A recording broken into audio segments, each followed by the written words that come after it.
How can music teachers harness the power of organic social media tips to attract and engage students in a meaningful way, fostering a thriving community of music learners? Welcome to Ultimate Music Teachers Talk.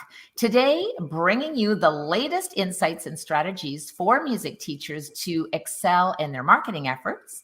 I'm really excited to present my special guest. I'm your host, Glory St. Germain, and today you're going to meet Jessica Brown, an expert in music teacher marketing. Welcome, Jessica. Thank you very much for having me. It's lovely to be here. I'm excited to share with the people watching. Yes, absolutely. So today we're going to be discussing 3 powerful tips on using organic growth in social media to attract your ideal students. So Jessica, let's dive right in. What's your first tip that you have for our music teachers? Okay, so the first tip is to optimize your profile. You want to make sure that anyone that comes across your profile is going to see a bit about your teaching style, get to know your personality. You need to clearly state what it is that you offer. You need to also clearly state who your ideal student is, because these things are obviously going to help you to draw that person to you. You really want to use keywords and phrases that resonate with your target client. Yes, absolutely. And I think the key words too are the words that our students and the parents are using, right? Not the marketing words, but what's really going to resonate with them. So that's a great point, Jessica.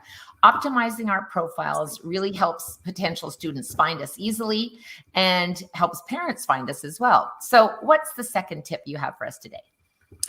Okay, you want to be posting valuable content, things that are useful for the person that comes across them, because that is going to inspire them to come back for more and to contact you to work with you more closely.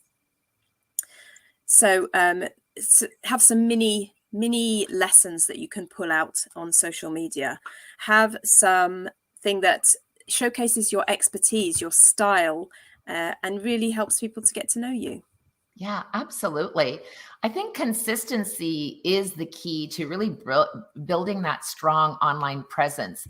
We've all seen sometimes people don't post for like 6 months, and then they wonder how come, they're not connecting with students. So I think you're absolutely right. Having and building a strong online presence, just regularly posting. So Jessica, you've done pretty much everything out there when relating to content creation.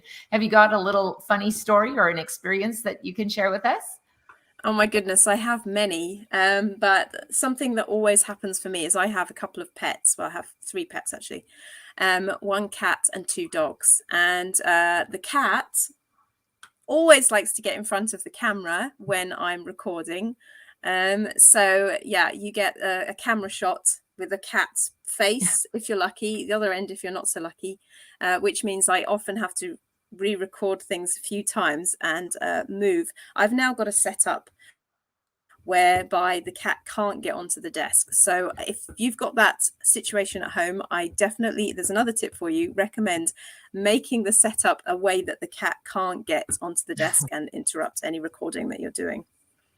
Or, because that is hilarious, Jessica, that might be the one viral video, but that gets blasted out there. I think it's always entertaining too when our furry friends try to steal the spotlight, right? Definitely. Outtakes are a brilliant thing to post. You could put up your mini lesson that's all polished and things, and then you can share an outtake reel as well of all the things that went wrong while you were trying to create that lesson. Yes, actually, that's a great idea. I remember shooting an entire video and forgot that I sort of patted my head at the end of the video and realized I still had a big roller at the back of my head. And I went back to watch it and thought, did I even turn my head sideways to show my roller? But fortunately, I didn't. So it was all good. But I think it's a lot of fun. And people do love to be engaged in videos too. So those are some great tips, Jessica. Thank you so much. So what's the third and final tip you have for music teachers looking to grow their student base, they're connecting with parents and so on, just organically? We're not talking about ads or anything. It's just how can we connect on social media, Jessica?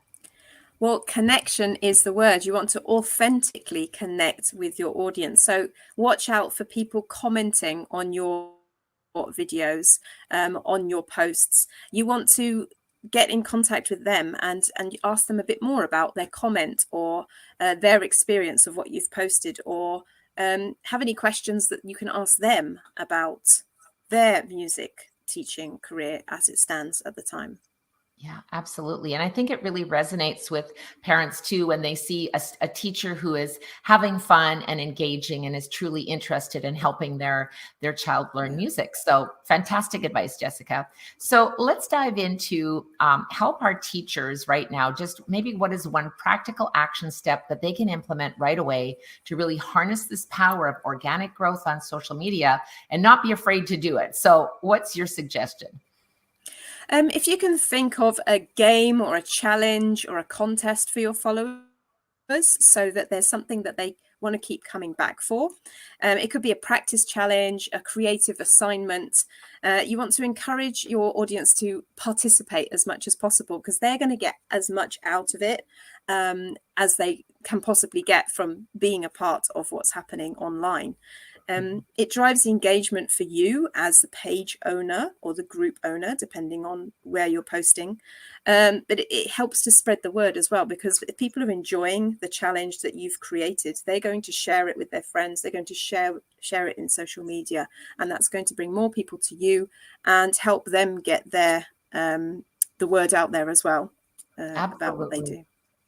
I think that's brilliant. And I also think it's a lot of fun to share our wins, right? It's not bragging. We're just saying, hey, this is my child and this is what they're doing in music class, or they're learning a new piece of music. So I think it's fun. And a challenge or a contest is an excellent way to keep your audience engaged while also showcasing their progress as well, right? Absolutely. And everyone loves to see themselves featured, take it back. And if the person hasn't seen themselves featured, make sure that you get permission if you're sharing your students, obviously. But that's a good way as well. Just send them an email with a link to the post and say, did you see that I shared this about you? And bring them back into the platform. Yeah, absolutely. Thank you so much, Jessica. Those are just great tips. And, it's such an honor to have you on our Ultimate Music Theory Dream Team, as I would say. And we have an amazing music teacher live event coming up. Can you share a little bit about what's all happening, Jessica? Absolutely. I want to invite all of you to join our 3-day live event, Music Business Mastery. We're going to deep dive into music teacher marketing strategies, network, meet other industry professionals, and gain valuable insights. So you can find all the details at musicbusinessmastery.live. And please come and join us and learn more and build your businesses. Yeah, absolutely. It's going to be an amazing event. And Jessica, you are one of the special guest speakers at musicbusinessmastery.live event. And I know you've got even more valuable insights to share. I just can't wait. So music teachers, remember to optimize your profiles, provide valuable content, and engage authentically, and add a touch of humor along the way in case your cat walks in or whatever. So thanks for tuning in to the Ultimate Music Teachers Talk. And until next time, teach with passion. Thanks, Jessica. Bye now. Thank you.